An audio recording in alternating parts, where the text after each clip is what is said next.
Welcome back to my YouTube channel Khan business study. Myself Aslam Khan. कैसे guys आप लोग, बताइए कैसे हैं आप लोग। उम्मीद करते हैं कि आप जहां भी होंगे बेहतरीन होंगे, बेहतर तरीके से आप अपनी पढ़ाई स्टडी कर रहे होंगे गाइज। तो एग्ज़ाम बिल्कुल नज़दीक आ गया है, एग्ज़ाम का टाइम टेबल भी आप लोग का आ चुका है लगभग मोस्टली यूनिवर्सिटी का। तो बहुत कम समय बचे हैं। समय को ध्यान रखते हुए आपको अब प्रॉपर तैयारी आपका शुरू से बिल्कुल पूरी ईमानदारी पूरी मेहनत के साथ आपको पढ़ाई करनी है गाइज। तो हम आपको इनकम टैक्स में कैपिटल गेन का जो सीरीज स्टार्ट किए हैं उसका कुल मिलाकर आज ये तीसरा वीडियो है, लेक्चर नंबर 3 ये है।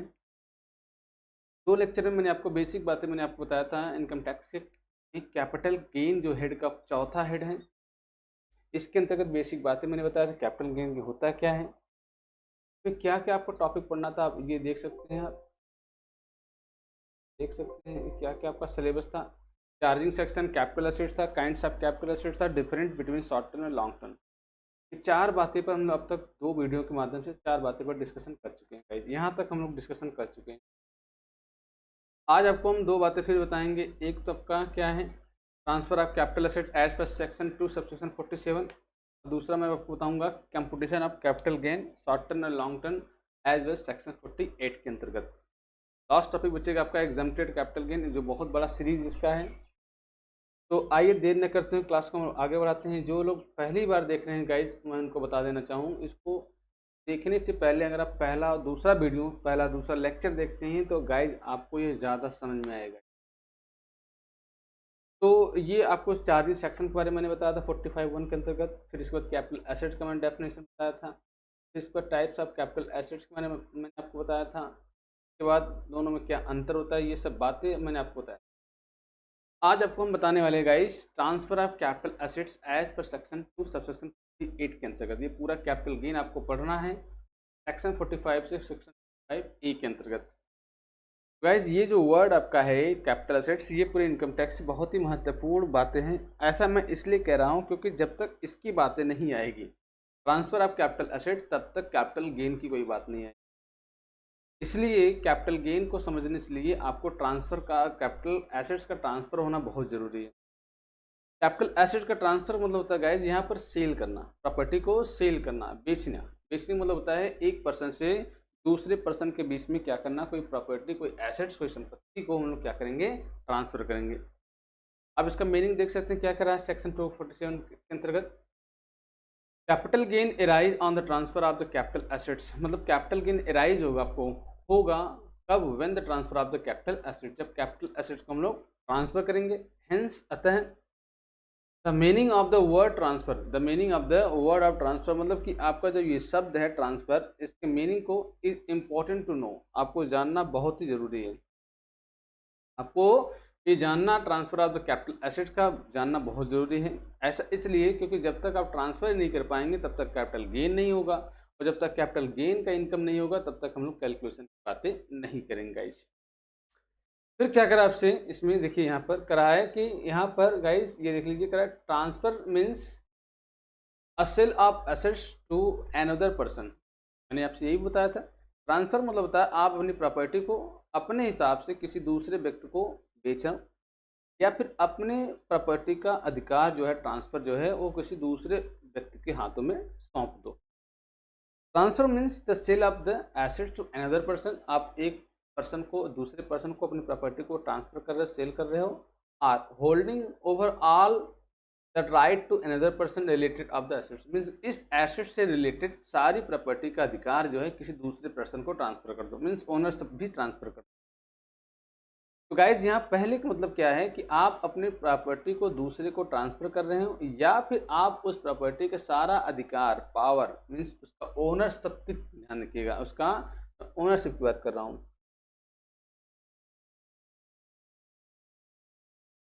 तो बोलते मालिकाना हक, तो क्या कर दो, ट्रांसफर कर दो किसको, या होल्डिंग कर दो किसको, अनदर पर्सन।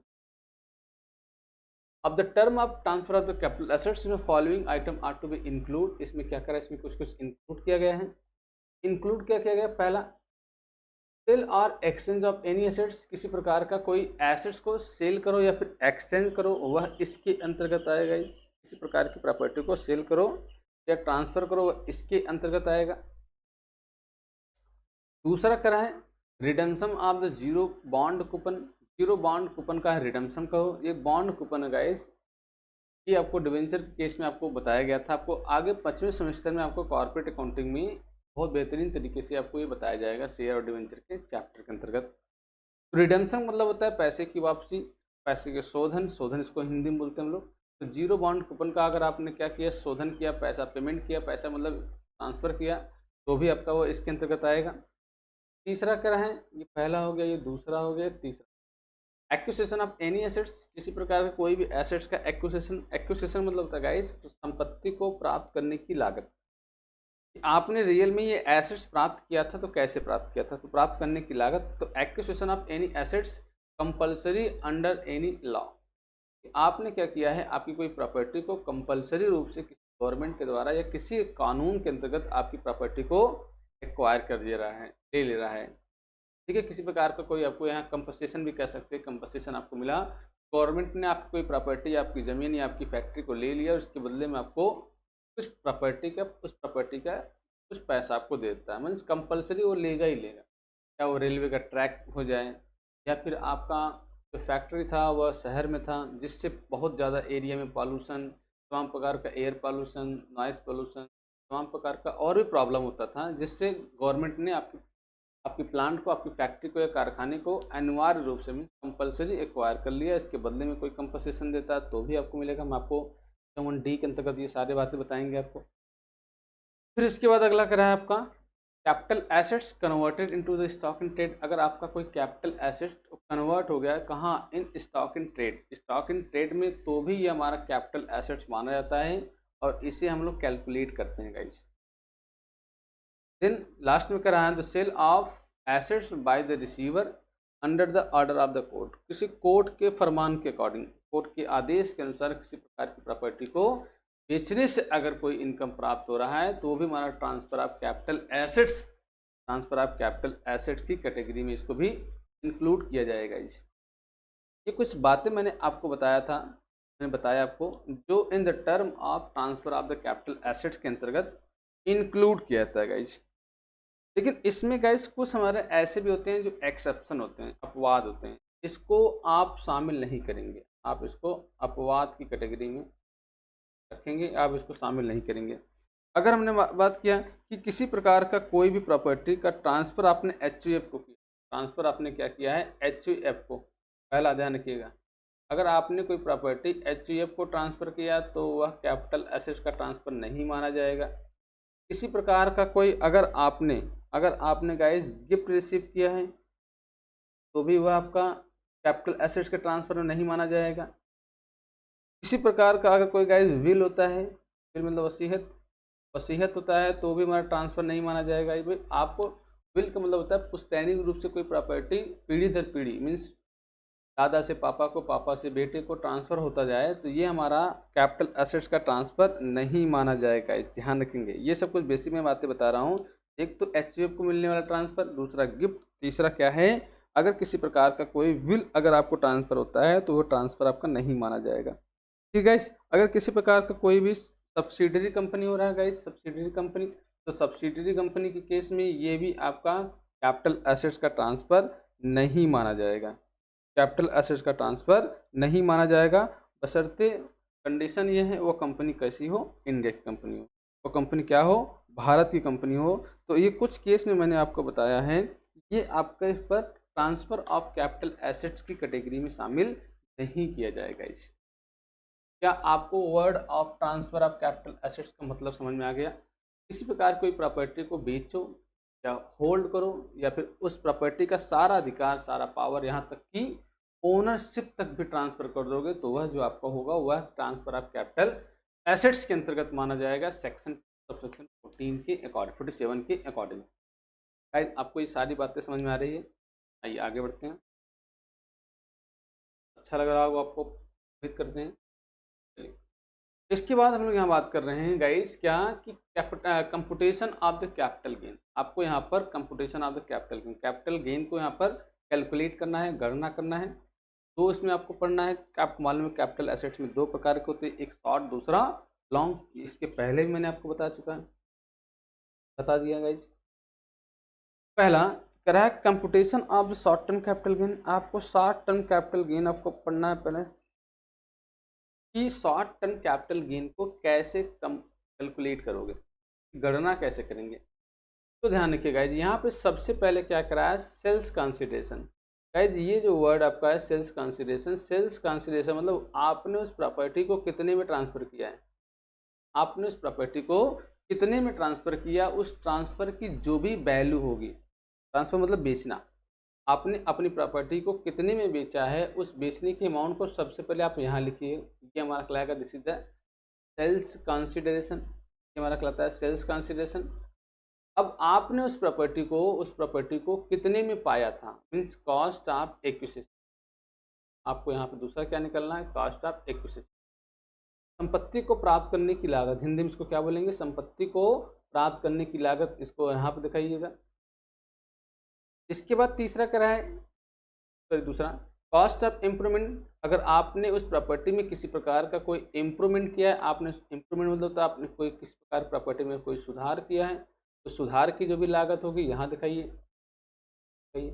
हाँ गाइज, अगर ये नहीं है तो ये नहीं जाएगा, ध्यान रखिए, मतलब ये होगा इफ़, ये होगा तभी जाएगा, ध्यान रखिए, अगर नहीं रहेगा तो नहीं जाएगा। बात आपको समझ में आ रहा है, तब डायरेक्ट इसको यहाँ पर हम लोग माइनस कर देंगे, यहाँ तो उसको नहीं करेंगे। अगर आपने तीसरा करा है, किसी प्रकार का कोई एक्सपेंडिचर पे किया है, चाहे वो ब्रोकरेज पे किया है, चाहे वो सेलिंग एक्सपेंसेस पे किया है, एडवर्टीजमेंट का खर्चा हो, स्टैम्प पेपर का खर्चा हो, ये सब जो हमारा सेलिंग एक्सपेंसेस जो about the property of transfer के केस में अगर आपने कोई खर्चा किया है, इन दोनों के अलावा, ये तो एक्विजिशन हो गया और ये इंप्रूवमेंट हो गया, इसके अलावा सेलिंग का लीगल एक्सपेंसेस के बाद स्टैम्प का खर्चा, ये सब जो सेलिंग एक्सपेंसेस होता है, यदि है तो यहाँ इसको भी माइनस करेंगे, तीनों को यहाँ पर ऐड करेंगे, इसकी बात कर रहा हूँ, तीनों को ऐड करेंगे, यहाँ ऐड आने के बाद यहाँ पर लिखेंगे, इसके बाद इसमें से ये अमाउंट कट कर देंगे, मीन्स यहाँ से सबसे पहले इसके टोटल में ये जोड़ेंगे, ये जो हमारा आएगा, यही हमारा कहलाएगा शॉर्ट टर्म कैपिटल। शॉर्टकट में इसको ST, ये प्लस में भी आ सकता है, माइनस भी आ सकता है गाइस। अगर ये वैल्यू छोटा रहेगा, ये वैल्यू छोटा रहेगा तो ये हमारा कम ज़्यादा होता है तो लॉस हो जाएगा, शॉर्ट टर्म कैपिटल लॉस। अगर ये वैल्यू ज़्यादा है, ये वैल्यू कम होता है तो गेन हो सकता है गाइस। क्या आपको ये शॉर्ट टर्म का केस समझ में आएगा गाइस, स्क्रीन शॉट ले सकते हैं। उसके बाद computation of long term capital gain, इसके लिए सेक्शन 48 कर रहा है B, long term capital gain कैसे सॉल्व करेंगे गाइस। यहाँ पर सेम सबसे पहले आपके क्या करेंगे, टोटल सेल्स प्राइस, वे सेल्स प्राइस का मतलब होता है कंसिडरेशन की वैल्यू सबसे पहले यहाँ दिखाएंगे। अगर कोई खर्चा हो रहा है तो खर्चे को भी माइनस करेंगे और इसके बाद लेस करेंगे दो चीज़, एक तो यहाँ पर सेम चीज़ वही इंडेक्स कॉस्ट ऑफ परचेज या इंडेक्स कॉस्ट ऑफ एक्विजिशन, यहाँ इंडेक्स लगेगा, इस यहाँ ध्यान रखेंगे इंडेक्स लगेगा, क्योंकि पिछले में इंडेक्स नहीं लग रहा था। यहाँ देखेंगे ओनली आपका डायरेक्ट कास्ट कटता है, लेकिन लॉन्ग टर्म कैलकुलेट करते समय आपको यहाँ पर इंडेक्स निकालना पड़ता है। Same index cost of acquisition और इंडेक्स कॉस्ट ऑफ इम्प्रूवमेंट, दोनों को हम लोग यहाँ पर अगर है ये रहेगा तभी जाएगा गाइस, ध्यान रखिए, नहीं है तो नहीं जाएगा। दोनों को माइनस कर देंगे, माइनस करेंगे, जो वैल्यू आएगा, ये वैल्यू जो यहाँ पर आया हुआ है, ये हमारा कहलाएगा gross long term capital. Shortcut में इसको क्या बोलते हैं, LTC, क्या बोलते हैं guys, LTC, long term capital gain. इसमें यहाँ से कहानी स्टार्ट होगी, अगले वीडियो में आपको बताऊंगा एग्जाम्पशन कहानी शुरू होगी, क्योंकि 54 और 54 के जो सीरीज हमारे हैं, उस सीरीज के अंतर्गत आपको क्लेम, और ध्यान रखेंगे गाइस, सबसे बड़ी बात, सबसे इंपॉर्टेंट बातें जो आपको हैं वह है ये जो एग्जाम्पशन मिलता है 54 का सीरीज का, ये सिर्फ और सिर्फ लॉन्ग टर्म कैपिटल एसेट्स मिलता है, means long term capital gains मिलता है। ये एग्जाम्पशन कभी भी शॉर्ट पर नहीं मिलता है। 54 हमारा क्या है, B है, C है, D है, F है, ऐसे ऐसे आपको अलग अलग सीरीज के अंतर्गत आपको यहाँ पर पढ़ना है। तो है तो यहाँ माइनस करेंगे, माइनस करने के बाद जो ये वैल्यू फाइनली आपको मिलेगा, ये हमारा कहलाएगा this is the net long term capital, क्या कहलाएगा, net long term capital gain कहलाएगा। इस तो ये ओवरऑल एक फॉर्मेट आप समझ लिए कि ओवरऑल शॉर्ट का कैसे कैलकुलेट करेंगे, लॉन्ग का कैसे कैलकुलेट करेंगे। बहुत ही इंपॉर्टेंट बातें मैंने आपको बताया है, उम्मीद करते हैं कि आपको ये समझ में आया होगा, अच्छा भी लगा होगा।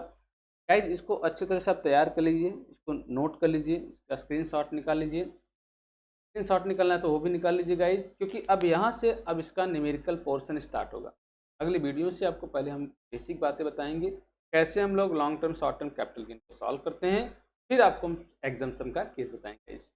तो आपको उम्मीद करते हैं बहुत अच्छा लगा होगा, समझ में आया होगा। अगर आप पहली बार है चैनल पर, चैनल को सब्सक्राइब करिए, लाइक करिए, शेयर करिए। चैनल पहली बार है तो सब्सक्राइब बिल्कुल भी करना ना भूलें। सब्सक्राइब आपको करना है, क्योंकि सारी सारी मेहनत मैं आपके लिए कर रहा हूँ, आपको आपके लिए, तो थोड़ा सा आपका भी कुछ हक बनता है गाइस। ठीक है गाइस, चलिए मिलते हैं नेक्स्ट क्लास में नेक्स्ट वीडियो के साथ। ओके, तब